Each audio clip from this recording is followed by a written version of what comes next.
everybody, and welcome to Richard Kirby's Inner Cultural Space Station, which for these 5 programs is Richard Kirby's inner comedy laboratory of humor. Speaking of which, I guess my producer forgot to give me my seatbelt. I don't know, it feels a little uncomfortable here and sitting in this here chair with no seatbelt, but I'll have to do my best. Why laugh? Why humor? I think this question deserves an honest and straightforward answer. And one easy way we can do this is to ask a comedian, such as myself, as one who does stand-up comedy before teaching usually, why? Well, for me it's a part of the healing of the world, which sounds pretty pretentious, and that's okay. It's okay to be pretentious, but healing is loving. There isn't really much difference. Healing is not necessary where love fills the cup of the heart to the full. When it doesn't, healing is necessary. You know, there are few things more healing than laughter. Even somebody else's. It is contagious. But I'd like to say, especially to some of our viewers and listeners who are young teachers or police, or anybody in human relations really, what does it feel like to be a merrymaker? Well, I know what it feels like. I think I can be pretty articulate about that. When I see a room full of people, or even a couple of people, what I feel is love and kindness and sympathy. What I feel is also pity and compassion, not because I stand on a higher ground, but I stand on a lower ground looking up. I don't like to be in front of anything, but I don't mind being behind, at the back. What I see human beings waiting for some ray of love. What I feel like I have a broadcast capability.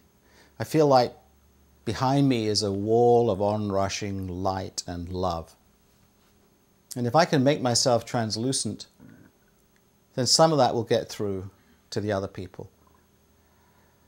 You know, there are different kinds of humor: malicious, spiteful, childish, adult. Like everything else in human civilization, we're really only at the letter A of the alphabet of understanding humor and making jokes.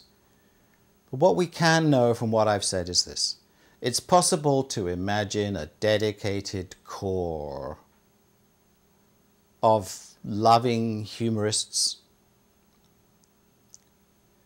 gentle comedians. And I think that all over the world there are people who want to be this kind of way. And there are natural humorists, and there are children who obviously seem to have a kind of a star quality, or at least to be born thespians, dramatists and so on. I'm thinking of a school of comedy which has a laboratory built in where people can meet themselves as comedians, meet comedian comrades, double joke buddies, learn together to see the laughter of the world, hear it, convey it. In other words, cosmic humor is a way of life, is a brotherhood and a sisterhood. It's a way of making friends. It's a way of making happiness, and I think that's why there is so much comedy in the world. So in this program, we're going to see if we can have a good time learning to laugh together. And so we think together about some of the wildest ideas that could make a humorous world. Here's a starting point. What if all the chaplains, subject I know a little bit about, all over the world in all the professions like fireman, chaplain, firefighter I should say, I'm sorry, chaplains to the firefighters, police chaplains, sports chaplains, if they were all comedians, not just occasionally but permanently? What if, as in the days of the old kings, there was a clown, or a fool as he used to be called, who was there to entertain the king but also to lighten the tension? What if every state governor in the United States had a fool to deflate their ego and pretensions, not to make them small, but to make them great? The ego is just an illusion, and a pretty unpleasant one as well, an optical illusion of being separate, as Einstein called it.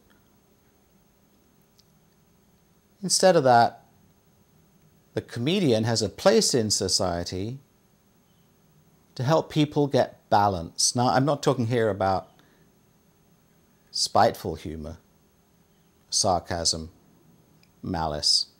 We're talking here about gentle, kindly, penetrating humor, which can help people feel the ordered nature of existence, the difference between night and day and work and play, and the right to relax. It doesn't mean there's no inspiration. It does mean that it's well balanced. Now, for example, take science fiction. So far, most of what we have in science fiction is a portrait of the future, of the warrior nature of humanity. In what's been called the standard history of the future, according to most mainstream science fiction writers, this has to do with what they regard, I think, as inevitable from their point of view. And that is extraterrestrial competition leading to conflict, leading to war, leading to weapons, leading to victory and empire, as Asimov would say. And after empire, the fall of empire. And after the fall of empire, second empire, and so on. The future is cast as a military tragedy, basically, full of valor, pain, bloody guts, war, and maybe extinction. But you might just as well propose that the future is a comedy. For all we know, the stars are all comedians in disguise. I think that's in many ways preferable to some of the alternative ideas that are out there. In fact, if we had more comedians working in this field, we'd perhaps have a much happier sense of what the future holds. You know, there was a story on these lines.